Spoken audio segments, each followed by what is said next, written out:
لله نحمده ونصلي على رسوله الكريم أما بعد فأعوذ بالله من الشيطان الرجيم بسم الله الرحمن الرحيم اتل ما أوحي إليك من الكتاب وأقم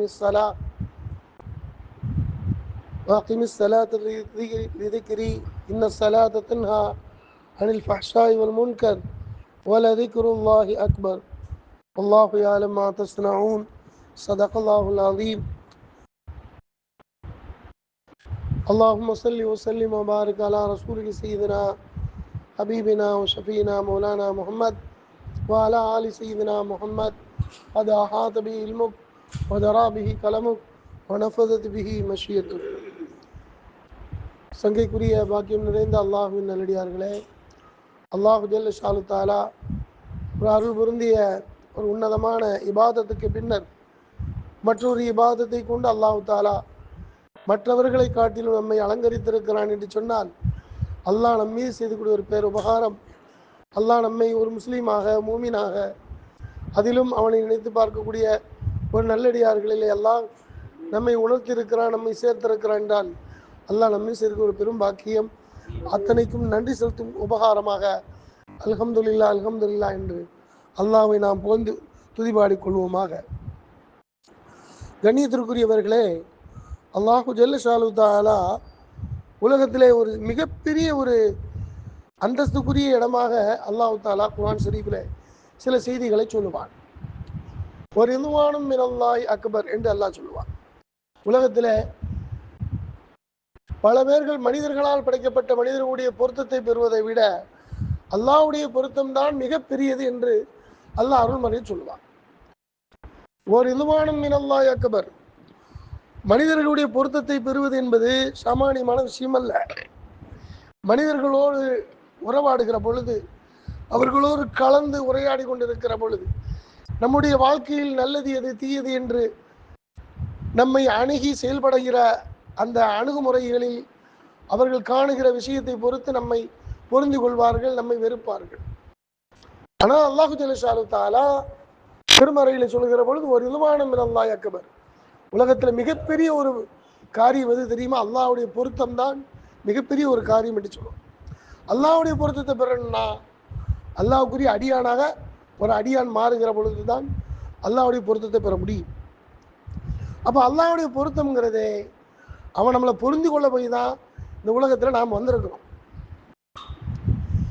ஏன்னா அல்லாஹ் தன்னை வெளிப்படுத்தி பார்க்கிற நாடு எதுனா அந்த நாட்டத்தின் வெளிப்பாடு தான் நம்ம மனிதர்களாக அல்லாஹ் தஆலா நம்ம ஒரு மிகப்பெரிய ஒரு மெட்டீரியலாக பல உழைப்புக்கு பின்னாடி நம்ம இருந்திருக்கான், இந்த உலகத்துக்கு கொண்டு வந்திருக்கிறான். நம்மை தங்க வைக்கக்கூடிய இடங்களை மாற்றி மாற்றி அமைச்சு பல இடங்களிலே பல ஆழங்களிலே நம்மை தங்க வச்சு அந்த ஆழங்களினுடைய சுவைகளை சுவைக்க வைத்து அதனுடைய நிலைப்பாடுகளை மனிதன் விளங்க வேண்டும் என்பதற்காக அல்லாஹ் தஆலா பல ஆழத்திலே பல உலகத்திலே நம்மை தங்க வைத்து பல சூழல்களில் அல்லாஹ் நம்ம வெளிப்படுத்தியிருக்கிறான். இது அல்லாஹ்வுடைய வெளிப்பாடு, அல்லாஹ்வுடைய ஒரு நியமத் என்று சொல்லணும். உலகத்தை சுற்றி பார்க்கறது சாமானிய விஷயமாவும் அல்ல. துன்யாவில் இருக்கிறோம், துன்யாவில் இருக்கக்கூடிய இடத்துல எத்தனை கல்ஃப் இருக்கு, எத்தனை நாடு இருக்கு, அத்தனை நாடு நம்ம சுற்றி பார்க்க முடியுதா? அல்லாஹ் பிறந்த மண்ணிலேயே சில பேரை வச்சிருக்கிறான், சில பேரை பிறந்த மண்ணில் இருந்து பல இடத்துக்களை சுத்த வச்சிருக்கிறான். பிறந்த மண்ணில் இருக்கிறதுக்கு அவனுக்கு நேரம் கிடைக்கிறது இல்லை, அவனுடைய வாழ்க்கையை அல்லாஹ் அப்படி வச்சிருக்கான். இப்படி மனிதர்களை அல்லாஹ் தஆலா படைத்து நம்மை 5 உலகத்திலே அல்லாஹ் வாழ வச்சிருக்கான். ஆலமுல் அர்வாஹிலே அல்லாஹ் முதல் உலகம், ஆலமுல் அஜிசாம் என்று சொல்லக்கூடிய, ஆலமுல் அர்ஹாம் என்று சொல்லக்கூடிய தாயின் கருவறை, தந்தையினுடைய விந்து தங்கக்கூடிய இடம், ஆலமுல் இன்சான் என்று சொல்லக்கூடிய துன்யாவுடைய வாழ்க்கை, ஆலமுல் பர்சக் என்று சொல்லக்கூடிய கபருடைய வாழ்க்கை, ஆலமுல் மஹ்ஷர் என்று சொல்லக்கூடிய மறுமையுடைய வாழ்க்கை.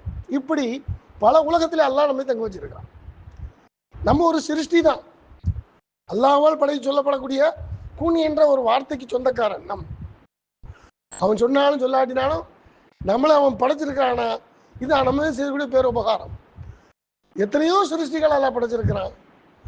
ஆனால் அல்லாஹ் விரும்பி படைச்ச படைப்பு மனித படைப்பு தான். வழக்கமாக ஆட்சேபனை செய்த பொழுது, அதில் கருத்து தெரிவித்த பொழுது அவனுடைய மண்டையை தட்டும் விதத்தில் அல்லாஹ் என்ன சொன்னான், இன்னி ஆலம் மாலா தாளமும், நீங்கள் விளங்காததை நான் விளங்குறேன் அப்படின்னு சொல்லி சொன்னான்.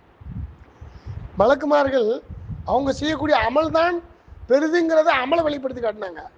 ஆனால் அல்லான்னு சொன்னால் இன்னி ஆலம் மாலா தாளமும், அமலை விட இல்முதான் உயர்ந்ததுங்கிறத அல்லாஹ் காட்டினா, நான் விளங்கியிருக்கிறேங்கிறத எதை விளங்கியதை சொல்கிறான், மனிதனிலிருந்து எதெல்லாம் வெளிப்படும், அவன் எதையெல்லாம் வெளிப்படுத்தி காட்டுவான் என்கிற இல்மை நான் விளங்கியிருக்கிறேன், அந்த இல்மை அவனை கொடுத்து கண்ணியப்படுத்திருக்கிறேன் அப்படின்னு சொல்லி அமலை பெரிதாக கருதி வெளிப்படுத்தி செய்யக்கூடிய மலக்குமாரக்கூடிய அமல்களை காட்டிலும் மனிதன் செய்யக்கூடிய அமல்களை விட மனிதனுடைய இல்மில உயர்ந்த ஒரு கண்ணியம் இருக்கிறது என்பதை எல்லாம் வெளிப்படுத்தி காட்டுறது.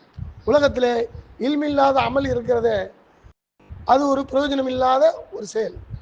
எந்த ஒரு காரியத்திலையுமே இல்மோடு செய்யப்படக்கூடிய அமல்களுக்கு தான் பவர். அதனால தான் சரியத்தை முதல்ல சொல்லும், சரியத்தை கற்றுக்கொள் முதல்ல, அப்புறம் சரியத்துக்கு பிறகு நட அப்படிங்கிறது. உலகத்தில் எந்த ஒரு அமல் செய்தாலும் தொழுகைன்னு சொன்னால் அதுக்கு சில விதிமுறைகள் இருக்குது.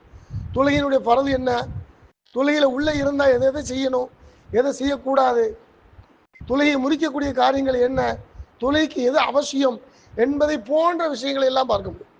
அதே போல் ஒரு வியாபாரம் இருக்குது, வியாபாரத்துக்கும் சில அணுகுமுறை, எது வியாபாரத்தில் கூடும் எது கூடாது, இப்படி மனிதன் சார்ந்திருக்கக்கூடிய எல்லா விஷயத்துக்கும் ஒரு விதிமுறையை அல்லாஹ் தஆலா இந்த மனிதனுக்கு கற்றுக் கொடுத்திருக்கிறான். ஆக உலகத்திலே சட்டங்களை வகுக்கப்பட்டிருக்கிறது மனித இனத்துக்கு மாத்திரமே, மற்ற மிருகங்களுக்கோ மற்ற ஜீவராசி மற்ற எந்த ஒரு பொருளுக்கும் சட்டங்கள் வகுக்கப்படலை. அறிவுடையவன் தான் சட்டத்துக்கு கட்டுப்படுவான், அறிவில்லாதவன் செய்ய மாட்டான், சட்டத்துக்கு கட்டுப்படாமான். ஒருத்தருக்கு அறிவே இல்லை, ஒரு போர்டு போட்டிருக்கு, இந்த இடத்துல நினைச்சது அபாயகரமான ஒரு வளைவு இருக்குது, அபாயகரமான ஒரு பள்ளம் இருக்குது அப்படின்னு போர்டு போட்டிருக்கு. இது யார் படித்து அவன் எச்சரிக்கை பெறுவான்? அறிவு இருக்கிறவன் தான் நினைச்சுவான். அப்போ இந்த பக்கத்தில் திரும்பும் பொழுது மிகப்பெரிய ஒரு வளைவு இருக்குது, இந்த வளைவில் நம்ம திரும்பினா எதிர்த்து வண்டி வருவான், அங்கே என்ன செய்யும், ஒரு பெரிய விபத்து ஏற்படும் அப்படிங்கிறத அறிவுரைவன் பார்த்துட்டு மெதுவாக போவான். மிகப்பெரிய ஒரு பள்ளம் இருக்குது அப்படிங்கிறத அவன் அதை பார்த்து படித்தாதான் அவனுக்கு என்ன செய்ய முடியும், இவ்வளோ பள்ளத்தாக்கு இருக்குது அங்கே உள்ளே விழுந்துருவான் அப்படி எச்சரிக்கையாக போவான். ஒரு பைத்தியக்காரன் வந்த வழியாக போகிறான், அவனுக்கு அது தெரியுமா? ஏன்னா அவனுக்கு அறிவு நினைச்சிருச்சு, இருந்தது போயிடுச்சு. அப்போ உலகத்தில் ஆடு மாடுக்கும் தெரியாது, அறிவுடையவனுக்கு தான் தெரியும். அப்போ அல்லாஹ் தஆலா சட்டங்களை வகுக்கப்பட்டிருக்கிறது அறிவுடையவர்களுக்கு தான் நல்லா கொடுத்துருக்கான். உலகத்திலே அல்லாஹ்வுடைய பொருத்தம் தான் மிகப்பெரியது என்று அல்லாஹ் சொன்னான். அதே போல ஒல திக்ருல்லாஹி அக்பர், அல்லாஹ்வுடைய திக்ரு தான் மிகப்பெரிய ஒரு காரியம் அப்படிங்கிறத அல்லாஹ் மனித சமூகம். அல்லாஹ்வுடைய பொருத்தம் மிகப்பெரியதுங்கிறான், அல்லாஹ்வுடைய திக்ரு மிகப்பெரிய பொருத்தங்கிறது மிகப்பெரிய காரியங்கிறான். இப்போ அந்த அல்லாஹ்வுடைய திக்ரை மனிதனுக்கு தான் அல்லாஹ் கற்றுக் கொடுக்குறான். மனிதனுடைய ரூஹோடு அல்லாஹ் தான் வச்சிருக்கான், திக்ரை ஜாயிண்ட் வச்சிருக்கான். திக்ரினுடைய பிரிவுகள் இருக்கிறத 3 வகையான பிரிவு இருக்கு. உள்ளம் சார்ந்திருக்கக்கூடிய திக்ரு, உடல் சார்ந்திருக்கக்கூடிய திக்ரு, நாவு சம்பந்தப்பட்டிருக்கக்கூடிய திக்ரு. திக்ர லிசானி, திக்ர கல்பி, திக்ர ரூஹி, திக்ர ஜசதி அப்படின்னு சொல்லி பல திக்ரினுடைய படித்தரங்களை சொல்லுவாங்க. இதில் ஒன்றுக்கும் ஜாயிண்ட் உண்டு. பாப்பா கூட 2 நாளைக்கு முன்னாடி பேசும்போது சொன்னாங்க, ஒரு மனிதன் 4 சக்கர வண்டி ஓட்டுறது பெரிய காரியம் இல்லை, 5 சக்கர வண்டி ஓட்டுறது தான் மிகப்பெரிய காரியம். ஆன்மீகவாதிகளுக்கு 5 சக்கர வண்டி ஓட்டுறவங்க தான் மிகப்பெரிய புத்திசாலின்னு சொல்லி சொன்னாங்க. அப்போ அல்லாஹு தஆலா 5 சக்கர 5 உணர்வை பெறக்கூடிய மனிதன் தான் மிகப்பெரிய ஆன்மீகவாதி, புத்திசாலி என்பதை அல்லாஹ் குர்ஆனும் பெரியார்களும் நமக்கு சொல்லி தர்றாங்க. அந்த 5 வகையான சக்கரங்கள் என்ன, மனிதர்களோடு சம்பந்தப்பட்டிருக்கு. அப்போ அல்லாஹ் தஆலா ஒரு எண்ணம் என்கிறது எங்கேருந்து உருவாகும், மனித கல்வியில் இருந்து ஆன்மாவிலிருந்து உருவாகி கல்வியில் நிற்க வைக்கும். கல்வி இருக்கு, அது என்ன செய்யும், ஒரு நிலையில் இருக்காது, சில விஷயங்களை சேவ் பண்ணி வைக்கும், சிலது என்ன செய்யும் உடனே மறக்கடிக்கும். அப்போ அந்த கல்புக்கு அந்த ஆன்மா வெளிப்பாடு கல்புக்கு எடுத்து கொடுக்கும். அதை எடுத்து கொடுத்து அதை ஒரே மெயின்டோடு வைக்கிறது, அது என்ன செய்யறது, அல்லாஹ் தஆலா மனிதனுடைய அறிவுக்கு அல்லாஹ் கொடுத்துட்டான். அதை சிந்தனைகளை மாறாத அளவுக்கு அதை நினைச்சிட கல்வியில் ஒரு நிலையில் சரிப்படுத்துவதற்கு தான் அல்லாஹ் தஆலா நினைச்சிருக்கிறான். மனிதனுக்கு அந்த ஆன்மாவை கட்டுப்படுத்தக்கூடிய ஒரு உணர்வை எல்லாம் மனிதனுக்கு கொடுத்துருக்கான். அந்த உணர்வுங்கிறது அது ஒரு நிலைப்படுத்துறதுக்கு அல்லாஹ் தெரிஞ்சிருக்கிறான்.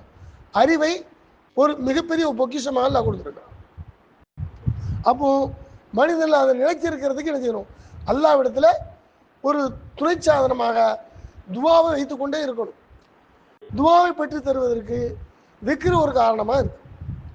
உலகத்தில் அல்லாஹ்வை சார்ந்தக்கூடிய எந்த ஒரு அமலா இருந்தாலும் அத்தனைக்கும் திக்ர் என்றே சொல்லப்படும். ஒரு மனிதன் துவா செய்கிறான், அந்த துவாவை யாரோட முறையாடுறான்? அல்லாஹ்வோடு முனாஜாத் செய்கிறான். அல்லாஹ்வோடு முனாஜாத் செய்கிறத அல்லாஹ் பார்த்துட்டு இருக்கிறான். அல்லாஹ் பார்க்கிறத நம்ம பார்க்க முடியாது, நாம பார்க்கறத அல்லாஹ் பார்க்க முடியும். குர்ஆன்ல அல்லாஹ் சொல்வான், லா துத்ரிகுல் அப்சார் வஹுவ யுத்ரிகுல் அப்சார். மனிதர்களே, நீங்க பலகீனமானவர்கள், உங்களுடைய பார்வைக்கு என்ன செய்யாது? மிக தூரத்தில் இருக்கக்கூடிய விஷயங்களை காணுகிற சக்தி உங்களுடைய பார்வைக்கு கிடையாது. ஆனால் அல்லாஹ் மிக தூரத்தில் இருந்தாலும் சரி, சமீபத்தில் இருந்தாலும் உங்களுடைய பார்வையை பார்க்கக்கூடிய சக்தி அவனுக்கு உண்டுங்கிற சொல். ஏன் அவனுக்கு உண்டு? உங்களை படைச்சவனே அவன் தானே, உங்களுக்கு உயிர் கொடுக்கறது அவன் தானே, உங்களுக்கு உணர்வு கொடுக்கறது அவன் தானே, உங்களுக்கு உசுபாட்டத்தை கொடுப்பதும் அவன் தானே. உங்களோட ஐக்கியமாக மையத்தோடு உங்களை ஜம்மியத்தாக உங்களோட அருகாமையில் இருப்பவன் அவன் தானே. அல்லாஹ் சொன்னா, உஜீபு தாவத்த தாய் இதா தானி பல்யஸ்தஜீபூலி வல்யூமினு பி லஅல்லஹும் யர்ஷுதூன். உங்கள் அருகாமையில நினைச்சான் இருக்கிறங்கிறான், உங்களுக்கு பதில் தரங்கிறான். அப்போ அல்லாஹ் எதை எதிர்பார்க்கிறான்? மனிதா, என்னால் நீ படைக்கப்பட்ட ஒரு சிருஷ்டி, உன்னை படைச்சவன் இடத்துல தான் நீ அனைத்தையும் கேட்க வேண்டும் என்பதை அல்லாஹ் உணர்த்தி காட்டுறான். அப்போ திக்ருக்கு ஒரு மிகப்பெரிய பவர் இருக்கு. அது அல்லாஹ் தாலா அந்த திக்ரு நம்ம நினைச்சா கூட செய்ய முடியாது. நம்ம நினைக்கிறத அல்லாஹ் நினைக்கணும். ஏன்னா அல்லாஹ் ஒரு இடத்துல சொல்வான், சூரத்து தஹரினுடைய கடைசியில, இல்லா மாஷா அல்லாஹ், நீங்க எண்றதை அல்லாஹ் எண்ணாத நீங்க எண்ண முடியும் அப்படிங்கிறான். எண்ணம் கூட நம்ம சுயமா எண்ண முடியாது. நல்ல எண்ணத்தை கொடுக்கறது யாரு? அல்லாஹ் தான். அதை கொடுக்கறதுக்கு அவன்கிட்ட என்ன செய்யணும்? நம்ம முறையிடணும். ரப்பே, என்னுடைய எண்ணத்தை நல் எண்ணங்களாக, என்னுடைய குணங்களை நற்குணங்களாக, என்னுடைய செயல்பாடுகளை நல்ல செயல்பாடுகளாக நீ வெளியாக்கிடு ரப்பே அப்படின்னு நினைச்சிடும். நம்ம எல்லாம் கேட்க வைக்கிறோம். அதுதான் பதுக்குருனி அது குறுக்கும். இந்த வார்த்தை ஒரே வரி தான். அதுல பாதி வரியிலேயே அல்லாஹ்வுடைய முழு ராத்தியத்தினுடைய தன்மையும் முழு அவனுடைய மகத்துவத்தையும் அல்லாஹ் உணர்த்தி காட்டுறான். பதுக்குருனி அது குறுக்கும், என்னை நினைவு கூறுங்கள் அது குறுக்கும், நான் உங்களை நினைவு கூறுகிறேன். அல்லாஹ்வை நினைவு கூறுறது, அவன் நம்மை நினைவு கூறினாதான் அவனை நினைவு கூற முடியும். எப்படியெல்லாம் நினைவு கூறுறது? திக்ரின் வழியாக நினைவு கூறுவது. திக்ருங்கிறது 3 வகையில் 5 வகையில் அப்படின்னு சொல்லுவாங்க. அப்போ நமக்கு தரப்படக்கூடிய எல்லா உணர்வுமே, பார்வை உணர்வு, கேள்வி உணர்வு, பேசுவதின் உணர்வு, தொட்டு உணர்வு, நுகர்ந்த உணர்வு, இப்படி எத்தனை உணர்வு இருக்கிறதோ அத்தனை உணர்வின் வழியாக வெளிப்படக்கூடிய அத்தனை செயல்களும் திக்ருதான். அதான் முராகபா என்று சொல்வார்கள். நாம முயற்சிக்கிறது முராகபா, அல்லாஹ்வின் நம்மள ஐக்கியமாக்குறது முஷாஹதா. அப்போ முயற்சியை நம்ம வெளிப்படுத்தி பார்த்தா தான் முராகபா வெளிப்படும். அல்லாஹ் நம்மை பார்க்கிறான் என்கிற உணர்வை நம்மளிலிருந்து வெளிப்படுத்தணும். வெளிப்படுத்தி பார்த்தா அவன் நம்மளை தெரிவான், அது முஷாஹதா. எல்லாத்துக்கும் அடிப்படை முஜாஹதா. நாம முயற்சிக்கணும். இப்போ காலையே வெள்ளனை சுபு தொழுவணும், அதற்காக பள்ளியாசலுக்கு ஆயத்தமாகணும், போகணும், ஜமாத்தோடு சேரணும், ஜமாத்து முடிச்சு திக்ரு போகக்கூடிய இடத்துக்கு நம்ம போகணும் அப்படிங்கிற ஒரு முயற்சி படுக்கையில் இருக்கிற பொழுதே முயற்சி வரணும். நம்மளை தூங்கத்தை போடுறதுக்கு சைத்தான் நம்மளோட இருப்பான். கொஞ்சம் அலுப்பாக இருக்க படுப்போமேங்கிற உணர்வு வரும். அதுவோட நினைக்கணும், சுபு துளுவு போயிடுச்சுன்னா இன்றைய வாழ்க்கையே போயிடுச்சு அப்படிங்கிற ஒரு உணர்வு நமக்கு தட்டிட்டா உடனே எஞ்சிப்போம். இன்றைக்கு வாழ்வாதாயத்தை எங்கே வச்சிருக்கிறான்? சுபுகினுடைய தொழுகையில பரந்தோடு ஜமாத்தோடு நிறைவேற்றுகிற பொழுது அல்லாஹ் நினைக்கிறான், அன்றைய வாழ்க்கையில தட்டில்லாம ரிசுக்கை அல்லாஹ் கொடுத்துட்றான். உலகத்துல பறவைகள் காலையில நமக்கு முன்னாடி எழுந்திடுது, நம்மளை எழுப்பி விடுறதுக்கு காரணமாக்கிடுறான். சேவல் கூவுது, நம்ம சேவல் கூவலனுடைய அதனுடைய வெளிப்பாடு நமக்கு தெரியுதா? ஆனா அல்லாஹ் நினைச்சது துதி பாடுது. அது மலக்குமார்களை பார்க்கிற பொழுது அது சத்தம் போடுறதுங்கிறான். நம்முடைய பார்வைக்கு மலக்குமார் தெரிகிறது இல்லை, ஆனா அவைகளுடைய பார்வைக்கு தெரியுது. அப்ப அவைகள் நமக்கு என்ன செய்யுது? நம்ம வீட்டுல பக்கத்துலேயே சத்தம் போட்டு அது நமக்கு பறக்கத்து. நம்ம பக்கத்துல மலக்குமார்கள் இருக்கிறாங்கன்னு அர்த்தம். எல்லா மனிதர்களோடு மலக்குமார்கள் இருக்கத்தான் செய்யறாங்க. ஆனா நல்லவர்களை பார்க்கிற பொழுது, நல்ல மலக்குமார்களை பார்க்கிற பொழுது சேவல் நினைச்சு கத்துது. அப்போ மலக்குமார்களை பார்க்கிற போது அப்போ நீங்கள் அது துதி பாடுங்க. அது நினைச்சிங்க சேவல் கூவுறேன்னு சொல்லி எரிச்சப்படாதீங்க. அது அல்லாஹ்வை தஸ்பீஹ் செய்கிறது. மலக்குமார்களை பார்த்தவுடன் தஸ்பீஹ் செய்யும். எப்படி ஒரு முதலாளியை பார்த்த உடனே ஒரு தொழிலாளி நினைச்சுவான், அவனை பார்த்து வேலை பார்க்குற மாதிரி நடிப்பான். இது உலகத்துக்கு இயல்பு.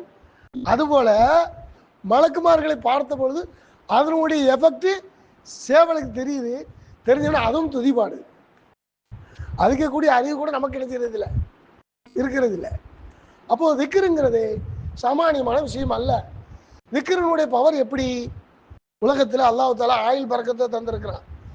ஹஜ்ரத் தல்ஹா ரலியல்லாஹு அன்ஹு சொல்றாங்க, ரசூல் ஸல்லல்லாஹு அலைஹி வஸல்லம் மதீனாவில் இருக்கிற பொழுது மற்ற வெளி ஆட்கள் யாராவது வந்தா, சஹாபாக்கள் வந்தா, அவங்கள வீட்டில் தங்க வைக்கிறதுக்கு அந்த ஊரை சார்ந்தவங்கள்ட்ட ஒப்படைப்பாங்க. முடிஞ்சா அவங்க கூட்டு போவாங்க. ஏன்னா வசதி படைச்சவங்கள்ட்ட கொடுத்து இவரை பாதுகாக்க வேண்டிய பொறுப்பு உங்கள் பொறுப்பு, இன்றைக்கு விருந்தாளியாக நீங்கள் ஆக்கிக்கங்கன்னு சொல்லுவோம். அப்போ தல்ஹா ரலியல்லாஹு அன்ஹு 3 சஹாபிகள் வெளியில இருந்து வந்தாங்க. அவங்கள தங்க வச்சு அவங்களுக்கு நினைச்ச உணவு பரிமாறினாங்க. சில காலங்கள் தங்கினாங்க. அதில் பல நாட்கள் தங்கியிருந்த அந்த சஹாபாக்கள் 3 சஹாபாக்கள் 2 பேர் யுத்த காலத்தில் மூத்தாயிட்டாங்க.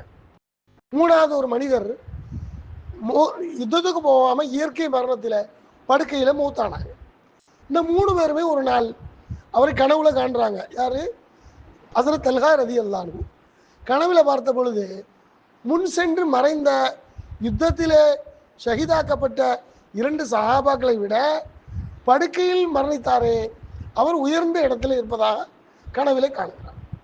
இந்த கனவை பார்த்து ரசூலுல்லாஹ்ட்ட அது நினைச்சுக்கிறாங்க, வினா தொடுக்கிறாங்க. யார் ரசூலல்லாஹ், எங்கள்கிட்ட தங்க வந்த 3 சஹாபாக்களில் 2 பேர் ஷஹீதாக்கப்பட்டாங்க.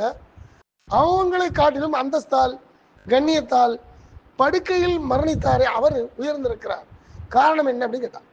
ரசூலுல்லாஹ் என்ன ஆச்சரியப்படுது தல்ஹா, இதில் என்ன ஆச்சரியம் இருக்கிறது? அந்த 2 பேர் ஷஹீதாக்கப்பட்டாலும் அவர் யுத்த காலத்திலே மௌத்தாகிவிட்டார். அவர் அத்துடனே அவருடைய உயிர் பிரிந்து விட்டது, அவர்களுக்கும் அமலுக்கும் தடைபட்டு விட்டது. ஆனால் பின்னாடி மௌத்தானாரே அவருக்கும் அமலுக்கும் தடை இல்லை. அவருக்கு பின்னாடி எத்தனை வருட காலம் இவர் வாழ்ந்தாரோ, அவர் வாழ்ந்த காலத்தில் எத்தனை திக்ரை தன்னுடைய வாழ்நாளில் உதித்திருப்பார், எத்தனை சுப்ஹானல்லாஹ் சொல்லியிருப்பார், எத்தனை அல்ஹம்துலில்லாஹ் சொல்லியிருப்பார், எத்தனை லா இலாஹ இல்லல்லாஹ் என்கிற உயர்ந்த கலிமாவை சொல்லியிருப்பார். இதில் ஆச்சரியப்பட என்ன இருக்கிறது அப்படின்னு சொல்லி தல்ஹா ரலியல்லாஹு அன்ஹு இடத்துல ரசூல் ஸல்லல்லாஹு அலைஹி வஸல்லம் சொன்னதாக பார்க்க முடியும். அப்போ வாழ்க்கையில் வாழ்வாதாயத்தை ரூஹை அல்லாஹ் மனிதனுக்கு கொடுத்துருக்கிறான்னு சொன்னால் அல்லாஹ் நமக்கு தந்தக்கூடிய அமானிதம். அந்த அமானிதத்தை திக்ரோடு கலந்து செயல்படுவதற்கு அல்லாஹ் காரணமாக்கிறது. அதனால தான் பெரியார்கள் நாவால் தந்ததை திக்ரை விட, செயல்களால் தந்திருக்கக்கூடிய திக்ரை விட ரூஹால் தரக்கூடிய திக்ருக்கு முக்கியத்துவம் கொடுத்தாங்க. ரூஹோடு திக்ரை கலக்கிற பொழுது ரூஹ் எப்பொழுது நிற்குமோ அப்பொழுது தான் திக்ரும் நிற்கும். அதுவரை நினைச்சாது, திக்ரு நிற்காது. அதனால தான் ரூஹோட திக்ரை நினைச்சுறாங்க கலந்தாங்க. அதனால தான் முராகபா என்கிற பயிற்சியை கொடுத்தாங்க. அல்லாஹுடைய தாத்தோடு ஐக்கியமாக இருக்கிறது, அண்மித்து இருக்கிறது, அல்லாஹுடைய சிபாத்தியத்தோடு ஒன்றித்து இருக்கிறது என்கிற தன்மையை பெரியார்கள் வளர்த்தாங்க. அவருடைய தன்மை எப்படி இருந்துச்சு? அவங்க மூத்தான பொழுதும் கூட அவங்களுடைய உடல் உறுப்புகள் மௌத்தாகாமல் இருந்துச்சு.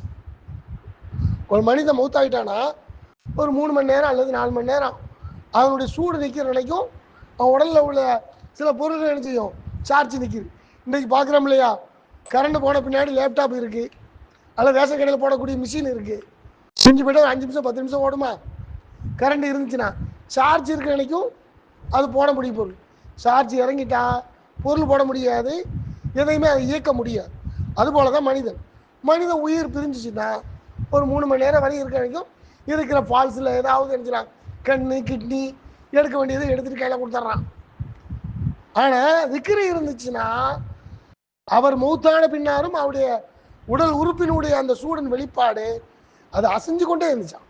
காலித் இப்னு மஅதான் என்று சொல்லக்கூடிய ஒரு பெரியார் தன்னுடைய வாழ்க்கையில் 40 வருட காலம் ஒரு நாளைக்கு 40 வகையான திக்ரை செய்து கொண்டே இருந்தாராம். அந்த திக்ரினுடைய வெளிப்பாடு அவருடைய கரத்தில் எண்ணிக்கொண்டே இருந்தாங்க. சுப்ஹானல்லாஹ் சுப்ஹானல்லாஹ் சொல்கிறோம் இல்லையா, அதே போல் அந்த உடலினுடைய பாகங்கள் அசைந்து கொண்டே இருந்துச்சான். ஆனா எது அசைவது காரணமா இருந்துச்சு? ரூஹு. அந்த ரூஹு போயிடுச்சு. அந்த ரூஹினுடைய சார்ச்சி உடல் உறுப்புகளில் ஏறி அது எழுதிருச்சு, உயிர் பெற்றுச்சு. அதனால தான் ரசூல் ஸல்லல்லாஹு அலைஹி வஸல்லம் சொன்னாங்க, உங்களிலே எவன் ஹயாத்தானவன் தெரியுமா? திக்ர் உடையவன் தான் ஹயாத்தானவன். திக்ர் இல்லாதவன் திக்ருக்கு ஹயாத்துக்கு மாற்றமானவன், மூத்தானவன் அப்படின்னு சொன்னாங்க. இங்கே ஹயாத்து மிகுதமாகி ஆகி மையத்தானதை தட்டி எழுப்பி மையத்துள்ளதையும் திக்ர் உள்ளதாக ஹயாத் உள்ளதாக மாற்றிடுச்சு. அத்தகைய பவர் எதுக்கு இருக்கு? திக்ருக்கு இருக்குன்னு சொல்லி சொன்னாங்க. ஹஜ்ரத் இப்ராஹிம் அலைஹிஸ்ஸலாம் ரசூல் ஸல்லல்லாஹு அலைஹி வஸல்லம் மிஅராஜின் பக்கம் போன பொழுது இப்ராஹிம் அலைஹிஸ்ஸலாம் ரசூல் ஸல்லல்லாஹு அலைஹி வஸல்லம் சில வசியத் செய்தாங்க. மகனே, இப்ராஹிம் அலைஹிஸ்ஸலாம் அவங்களுக்கு யார் மகன்? ஸல்லல்லாஹு அலைஹி வஸல்லம் மகன். மகனாரே, உங்களுடைய உம்மத்துக்கு நீங்கள் சொல்லுங்க, உலகத்தில் அதிகமாக அவங்களுக்கு நேரங்களும் காலங்களும் கிடைக்க பெற்றால் அதிகமாக திக்ர் செய்ய சொல்லுங்கள் அப்படின்னு சொல்லி யாருக்கு யார் வசியத் செய்தாங்க? ஹஜ்ரத் இப்ராஹிம் அலைஹிஸ்ஸலாம் மேராஜுக்கு போன பொழுது ஸல்லல்லாஹு அலைஹி வஸல்லம் மேலே முகப்பத்து பட்டு இந்த உம்மத்தின் மீது கருணை கொண்டு இந்த உம்மத்துக்கு என்ன செய்யுங்க, அதிகமாக திக்ர் செய்ய சொல்லுங்க. ஏன்னா அதிகமாக யார் திக்ர் செய்கிறாங்களோ நாளைக்கு மறுமையிலே அவர்களுக்கு சொர்க்கத்திலே ஒரு மரம் நட்டப்படும். அந்த ஒரு தடவை சுபஹானல்லாஹ் என்று சொன்னால் அந்த சுபஹானல்லாஹ்வுடைய பவர், இவர் சொர்க்கத்திலே பயணிக்கிறார், 100 ஆண்டுகள் பயணிக்கிறார். பயணித்தால் அந்த பயணத்தின் வெளிப்பாடு நிழலிலே பயணிப்பார். அல்லாஹ் சூரத்துல் வாக்கியால சொல்கிறான், ஓ வில்லி மம்தூத், நீண்ட ஒரு நிழல் இருக்கிறது என்று அல்லாஹ் சொல்கிறான் இல்லையா? அது எங்கே இருக்கு? மறுமையில் கிடைக்கும். யார் திக்ர் செய்கிறாங்களோ அந்த திக்ரினுடைய வெளிப்பாடு அல்லாஹ் நமக்கு இந்த உலகத்தில் இருக்கிற பொழுது ஒரு திக்ரை சொல்லிட்டா அல்லாஹ் நம்முடைய பார்வைக்கு தெரியாத அந்த திக்ரினுடைய வெளிப்பாடு ஒரு மரத்தினுடைய செடியை நட்டிடுறான், அதனுடைய வெளிப்பாடை நட்டிடுறான். அதில் 100 ஆண்டுகள் பயணிப்பார்கள் என்று சொல்கிறான். அப்போது நமக்கு சொந்தமாக்கி கொள்ளக்கூடிய ஒரு இடமாக, சொந்தமாக்கி கொள்ளக்கூடிய ஒரு மகசூலாக அல்லாஹ் எதை காரணமாக்கி இருக்கிறான்? திக்ரை காரணம். அந்த திக்ரை தான் அல்லாஹ்விடத்தில் மிகப்பெரியது என்று அல்லாஹ் சொல்றான். அல்லாஹு ஜல்ல ஷானு தஆலா அந்த திக்ரினுடைய பாக்கியத்தை மகத்துவத்தை விளங்கி அல்லாஹ் நமக்கு தந்திரக்கூடிய ரூஹோடு கலப்பதற்கும் அதனோடு ஐக்கியமாக இருப்பதற்கும் அல்லாஹ் உயர்ந்த தௌஃபீக்கை நம் அனைவர்களுக்கும் தந்தருள் பாலிப்பானாக. வாஹிரு தஅவானா அனில் ஹம்துலில்லாஹி ரப்பில் ஆலமீன்.